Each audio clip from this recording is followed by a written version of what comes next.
Assalamualaikum warahmatullahi wabarakatuh. Salam sejahtera untuk kita semua. Shalom, Om Swastiastu, Namo Buddhaya, Salam Kebajikan, Rahayu. Jadi saya di sini akan mempresentasikan tentang analisis produktivitas di PT Maju Bersama Manufaktur. Sebelumnya, perkenalkan nama saya Miswa Abdurrahim, dan NIM 14123000146.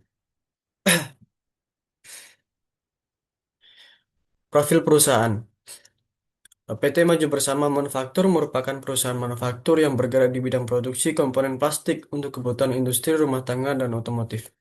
Perusahaan beroperasi dengan sistem produksi massal yang melibatkan proses pengadaan bahan baku, produksi, pengendalian kualitas, penyimpanan, dan distribusi produk jadi kepada pelanggan.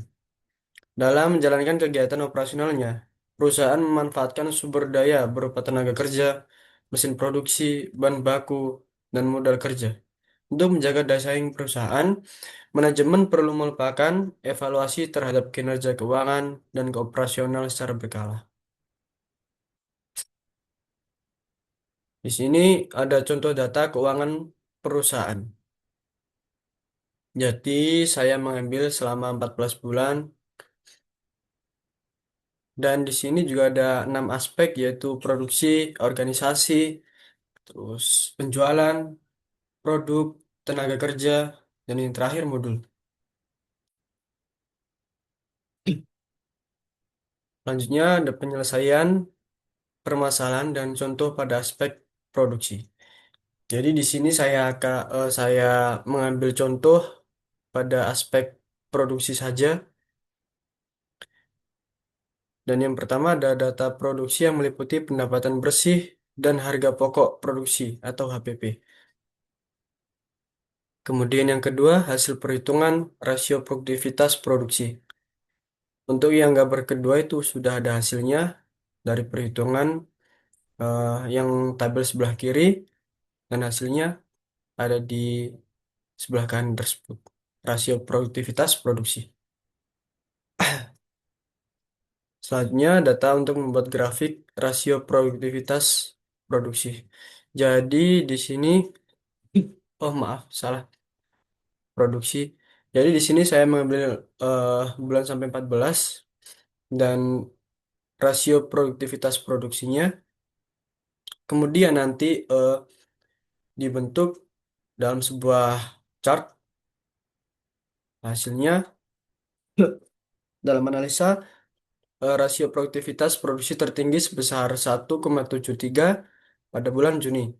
Kemudian yang kedua, rasio produktivitas yang terendah pada bulan Maret sebesar 1,11 dan yang terakhir produksi tengah-tengah yaitu sebesar 1,42.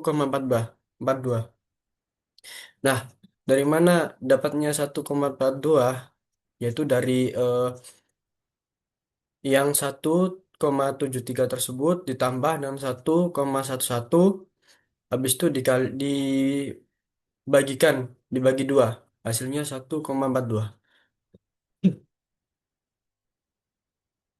Selanjutnya ada indeks produktivitas produksi. Di sini juga masih sama. Bulannya 14, rasio produktivitas produksi didapatkan dari tadi. Terus yang di sini ada indeks produktivitas produksi. Nah, untuk eh, persen-persen tersebut didapatkan dari rumus yang di sini ada 1,19. Nah, yang warna hijau itu rumusnya nanti dibagi di ya dibagi 1,19 dibagi 1,19 terus dikalikan 100%. Untuk yang kedua rumusnya beda. Jadi yang kedua ini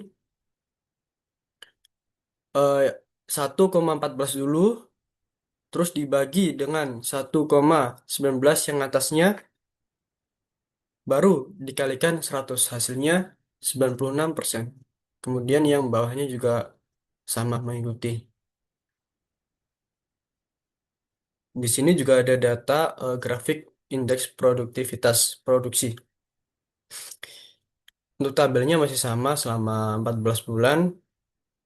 Kemudian IP produksinya juga masih sama. Udah ada hasilnya. Nanti langsung dibentuk model chart tersebut. Kemudian dianalisa berdasarkan gambar B produksi, grafik indeks produktivitas produksi, maka dapat dianalisis beberapa kondisi tersebut. Yang pertama, indeks atau IP produktivitas yang tertinggi, yaitu pada bulan Juni sebesar 146%. Yang kedua, IP produktivitas yang terendah pada bulan Maret dan sebesar 93%. Dan yang ketiga, IP produktivitas yang tengah-tengah yaitu sebesar 119,5%. Di sini hasil perhitungan nilai rata-rata rasio produktivitas produksi. Sorry, hasil penilaian rata-rata rasio produktivitas. Jadi di sini hasil perhitungan nilai rata-rata rasio produktivitas pada tabel di sini nanti ada yang saya masukkan tersebut adalah rasio produktivitas dari 6 aspek tadi. Ada produksi, organisasi, penjualan, produk, tenaga kerja, dan modul. Nah, nanti di total, habis itu rata-ratanya juga dimasukkan di bawah. Kemudian yang selanjutnya ada data untuk membuat grafik rasio produktivitas produksi. Jadi ada 6 aspek, kemudian rata-ratanya nanti dimasukkan untuk produksi rata-rata ketemunya 1,36, organisasi 1,69, penjualan 7,48, produk 0,43, tenaga kerja 46,74, modul 0,99. Jadi di sini udah ketemu chartnya. Yang paling tinggi 46,74 ada di tenaga kerja. Dan yang paling rendah ada di sebuah produk 0,43. Untuk tengah-tengahnya ada di 1,53.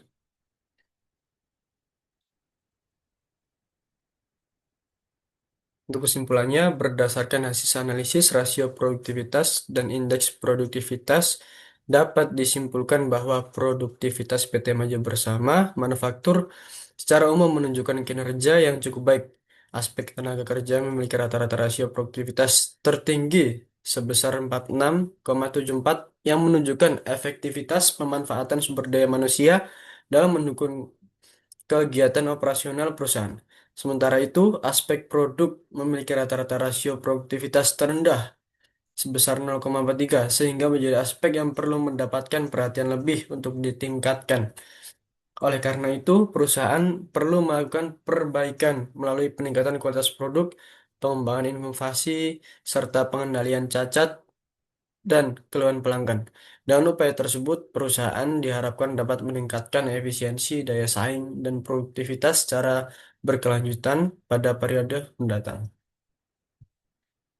Sekian presentasi dari saya, kurang lebihnya mohon maaf.